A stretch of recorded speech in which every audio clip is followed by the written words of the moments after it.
Bonjour Stéphanie. Bonjour. Philippe. Bonjour Stéphanie, Jean-Michel. Bienvenue au paddock. Donc c'est ici que tout se passe, c'est ici qu'on accueille les groupes, c'est ici qu'on démarre et c'est ici qu'on termine. Stéphanie est chef d'entreprise. Elle aimerait organiser un week-end pour ses salariés. Un week-end en voiture de collection. On n'a pas le rendu en termes de cohésion, enfin en tout cas j'ai pas le rendu que j'attends sur une journée, c'est trop rapide. Sur 2 jours, c'est plutôt très bien parce qu'on a la possibilité de les emmener plus loin, de faire le stop nocturne dans un des terroirs. À la sortie de la guerre, il a été défini. À Blois, chez Cockpit, Stéphanie a le choix entre une vingtaine de véhicules différents, tous préparés spécialement pour la location. Celle-ci, par exemple, va partir demain pour un pique-nique. Tout est prêt dedans. Les plaques de rallye qu'on mettra sur les voitures en souvenir et que les gens garderont.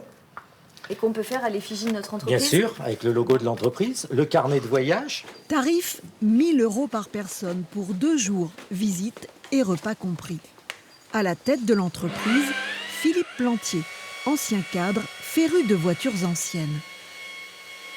C'est pas une activité dans laquelle on va faire fortune, c'est une activité dans laquelle on va partager de la passion avec des gens qu'on ne connaît pas, pour lesquels, pour certains, on les reverra ou pas, et avec lesquels, pour certains, il va se tisser des vrais liens.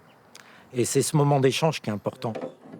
Philippe assure avec son associé Jean-Michel les petites réparations et l'entretien courant. Il faut qu'on se pose la question de savoir comment Où le mettre, ouais. où la mettre, la bobine, pour que ce soit simple.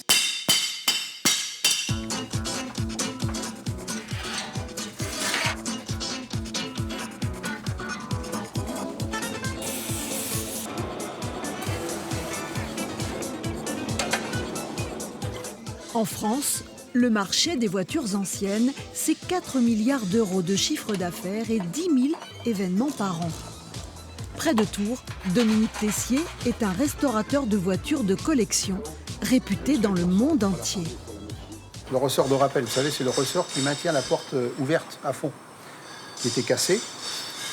Pour une petite pièce métallique qui vaut 5 €, ça nécessite le démontage complet de la porte.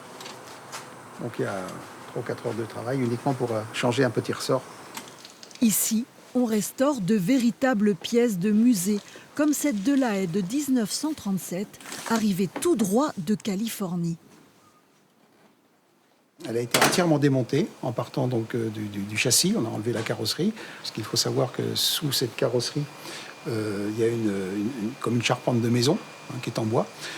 Et donc tout ça, ça a été refait parce que les bois étaient pourris, bien sûr. Et ensuite, la sellerie a été entièrement refaite, la peinture. Et ça représente environ 2500 heures de travail. Estimation du véhicule après restauration, près de 700 000 €. Certaines voitures nécessitent une véritable reconstruction, avec le savoir-faire et les techniques d'avant-guerre. À l'époque, les voitures étaient fabriquées à la main. Donc, et souvent, une fois dans les entreprises qui commençaient à avoir de l'importance, il y avait 2 équipes, une équipe qui travaillait côté gauche, une équipe qui travaillait côté droit. Donc vous avez des différences comme ça sur les voitures de collection. C'est à ça aujourd'hui qu'on les reconnaît. Aujourd'hui, certaines voitures atteignent des prix astronomiques, comme cette Mercedes 300 SL de course, vendue il y a 2 ans, 135 millions d'euros. Les grosses valeurs d'achat, c'est surtout les étrangers. Les Français vendent plutôt et les étrangers achètent. Ce qui fait que des voitures comme ça, il y a 30 ans, vous en trouviez sur le marché français facilement. Ça fait partie des dernières voitures françaises qui sont sur le sol français. Belles voitures d'avant-guerre. On peut trouver des Delahaye, mais sur des carrosseries beaucoup plus lourdes, moins élégantes. Ça fait partie des dernières voitures françaises qui partent à l'étranger. On ne le verra plus. Fabriquées dans la région Centre-Val de Loire, les Facel Vega n'ont pas encore disparu de l'Hexagone.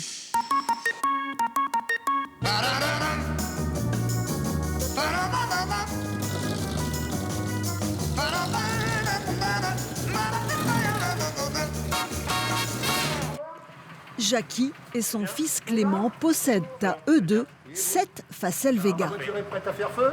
C'est bon, c'est prêt. Ça paraît belle, hein? Oui. Donc on a déposé le capot, on a découpé la pousse d'air qui était dessus, tout était endommagé, il y avait de la corrosion. Pour ce garagiste qui n'est pas spécialisé dans l'ancien, la restauration de la Facel Vega est un petit événement. Là, quand on part sur des restaurations comme ça, là, avec notre travail qu'on a en plus de ça, on bloque un véhicule pendant une petite année, quoi. Donc on ne peut pas se mettre à plein temps en fait, sur un véhicule comme ça parce que ça nous demande beaucoup trop de temps par rapport à l'activité qu'on a à côté, quoi. Un modèle sorti à 26 exemplaires et dont Jackie est particulièrement fier. Il n'y en a pas ni à vendre ni à acheter, quoi, parce que les gens qui en ont, il y en a très peu. Je crois qu'aujourd'hui, il en resterait 12 ou 13. Donc, au monde.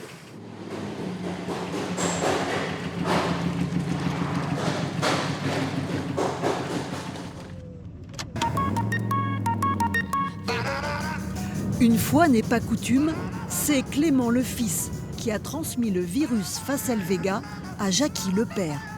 C'est l'esthétique d'ensemble de la voiture qui m'a attiré. C'est la calandre de la voiture, c'est le derrière de la voiture. C'est quand même une carrosserie unique. Il n'y a pas de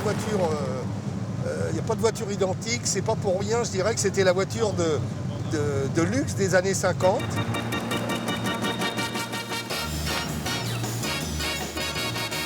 C'était la reconstruction, les années, donc c'est 54-64 pour Facel Vega.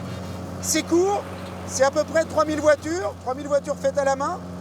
Mais malgré ces 10 années et ces quelques 3000 voitures, c'est les voitures qui font encore rêver aujourd'hui, quoi. Le rêve, c'est aussi ce que vend Philippe Plantier, le créateur de Cockpit, en louant des voitures pour participer à des rallyes qu'il organise. Merci. Donc, je crois que c'est le 12e rallye des copains, puis si ce n'est pas le 12e, on s'est trompé d'un ou deux. Ce week-end, ils sont une dizaine réunis au château de Péreux, près d'Amboise. Donc au programme, forcément, cette année, des châteaux. J'ai fait un programme château avec 2 châteaux privés, ou presque privés pour l'un, mais en tout cas 2 châteaux très intéressants. Petit déjeuner de 8 à 9. 9h, on part en échelonné.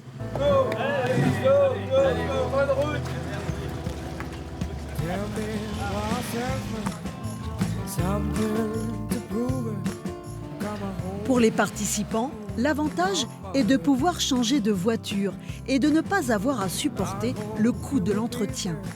C'est un budget. C'est un budget, mais on va dire qu'on va tourner sur un week-end entre 1000 et 1500 euros. Tout compris, c'est un budget plaisir, mais je travaille pour et donc je m'octroie un petit plaisir et ça c'est un plaisir et c'est un plaisir en plus qui est un plaisir partagé. C'est pas quelque chose que vous faites seul.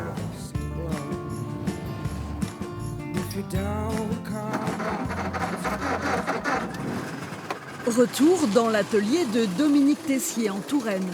L'heure est venue de sortir cette Citroën traction cabriolet des années 30. En général, avec des voitures comme ça, les gens qui nous croisent nous font souvent bonjour. Cette voiture exceptionnelle n'a pas été restaurée pour être revendue, mais pour briller dans les concours d'élégance. Il faut savoir que le vrai collectionneur ne fait pas restaurer une voiture avec l'espoir de la revendre. Il est vrai qu'il se pose toujours la question de quoi est-ce raisonnable, mais le vrai collectionneur, c'est pas son idée au départ. Lui, il tombe amoureux d'une voiture, il voit qu'il y a des travaux à faire dessus et il engage des travaux dans des ateliers comme le nôtre, tout simplement. Ah, quand on est au volant d'une voiture comme ça ancienne, des fois on oublie tout.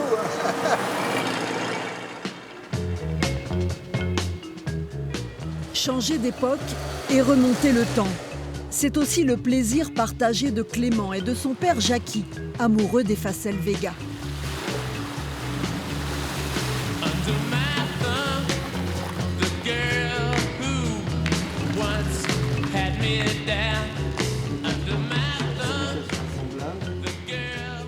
c'est pas pour rien que ça s'appelle Facel, puisque Facel, ça veut dire forge, atelier de construction d'Eure-et-Loire. Voilà l'explication de Facel. Donc c'est bien une voiture de chez nous. 14 000 francs, 15 000 francs, ça fait quoi, 2 300 €? Ça fait x100, quoi, en gros. Voilà l'excellence. En gros, pour un Facel 2, putain. Si le prix des Facel Vega s'est envolé dans les années 2000, aujourd'hui, il est compliqué de trouver des modèles si l'on ne fait pas partie des initiés. En contactant les gens de l'amicale, on sait, on arrive à savoir qui est-ce qui pourrait être susceptible de vendre une voiture ou qui est-ce qui peut être susceptible d'en chercher une. C'est un avantage. C'est pas le seul, mais ça fait partie des avantages de l'amicale. Surtout que certains le disent à des gens de l'amicale, mais sans l'écrire. Donc souvent, ça se vend sans que ça se sache, quoi. Bon, super moment avec Balzac. Ouais. Hein, et bien après cette page culturelle, je vous propose qu'on aille maintenant profiter des paysages qu'il décrit du côté de Brémont pour un pique-nique avec une nouvelle petite surprise. Super, ouais.